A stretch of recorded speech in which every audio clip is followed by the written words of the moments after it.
In today's video, I'm going to teach you how to create a Netlify account. To get started, open your web browser and go to the official Netlify registration page. Make sure you're on the real Netlify site before entering any information, especially if you're creating an account for work or client projects.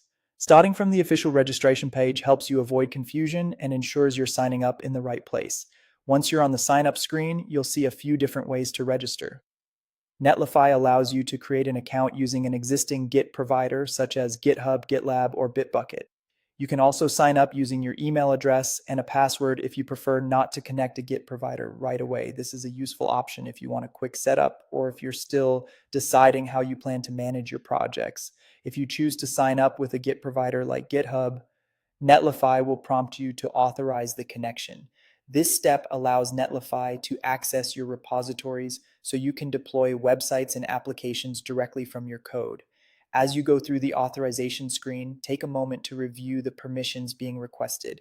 That way you understand what access you're granting and can continue with confidence. After approving the connection, you'll be redirected back to Netlify automatically. From there, the next step is setting up your profile. Netlify will ask whether you want to create a personal account or a team account. If you're working alone, the personal option is usually the simplest place to begin. If you're planning to collaborate with coworkers, clients, or other developers, choosing a team setup may make more sense from the start. After that, fill in the requested profile details and create a name for your team. Choose something clear and recognizable, especially if you expect to manage multiple projects later on. Once these details are completed, your Netlify account setup is essentially done and you'll be ready to move forward inside the platform.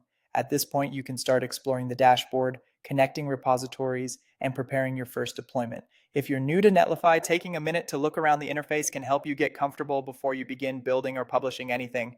That's how to create a Netlify account from start to finish. Thanks for watching, and I'll see you in the next video.